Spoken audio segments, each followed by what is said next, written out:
Hey, I'm Matt from Palace. I play drums. I'm going to talk you through the kit. So right here we've got a 14-inch Tama snare. I've got a little bit of dampening going on here just to keep it a little tighter. I usually like to tune it a little bit high so the skin is quite tight and you get some nice response from the stick.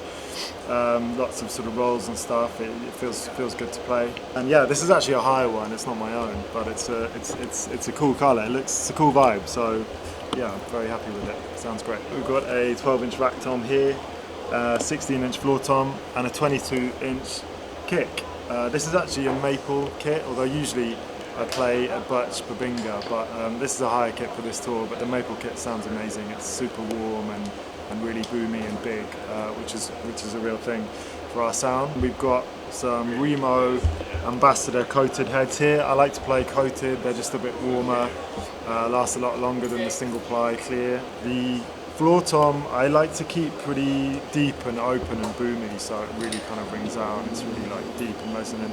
And then for the rack tom, just somewhere in between that complements the snare and the floor tom really.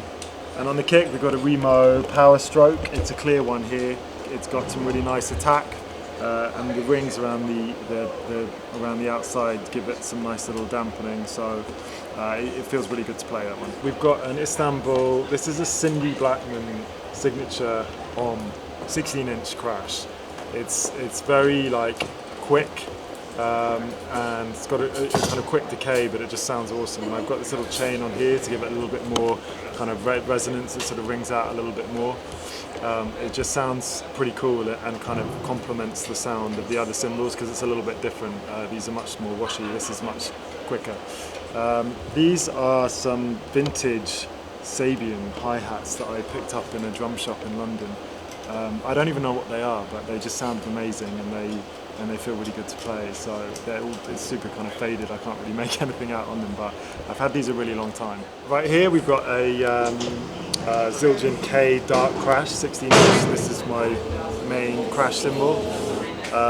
Right here, Zildjian K Ride 20-inch, and then a Dark Crash 18-inch on this side, and I've got another little sizzler here. Slightly different one to the one on this side, but it's very similar. I mean, actually this one was insanely expensive for what it is. These things are so, considering it's basically a bath chain, they're pretty, this is like the Rolls Royce of sizzlers based on the price, let me tell you. But yeah, I just like the sound of the sizzles on these sides, and then these ones just nice and washy and open. So the kick pedal I've got here is my own. It's an Iron Cobra, Tama Iron Cobra. I've had it a really long time. It's just nice to be super familiar with the spring tension and all the settings on it, so when I play it, it just always feels consistent and the same, so I always travel with my pedal.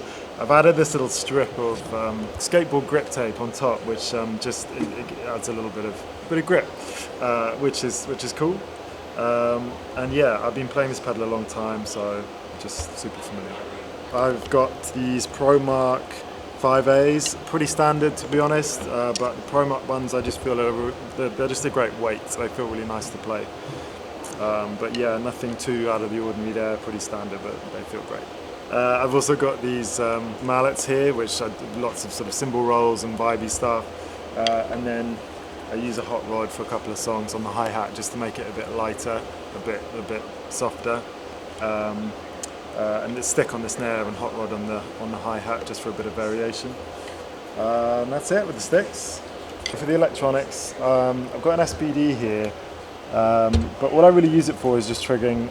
For a couple of songs in the set, we've got some kind of atmospheric noises, so I trigger those in the song and play with the metronome, so they come in at the right points in the song. I don't use the pads for any drum sounds as such, it's just for triggering noises in a couple of songs. So the way it's set up on here is I have two WAV files, one is metronome and one is music, and they're both triggered to start at the same time when I hit one of the pads.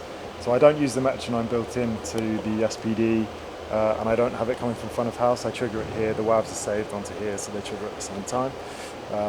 And then this is a little mixing desk, Behringer mixing desk that I use for my ears. So I don't have wireless ears, mine are wired, goes right here. So I'm plugged in with everything drilled into my brain. So I've got all the sound of the band, the backing tracks on the SPD, as well as the click track coming into my ears. I can control the click track level right here, so I can change if it's feeling a bit intense or whatever. I can control the volume of the click here, and then I've got my my input for the sound of the rest of the band here and master volume here. So that is my setup. So you can find us at wearepalace.com, and our social media handles are all at wearepalace.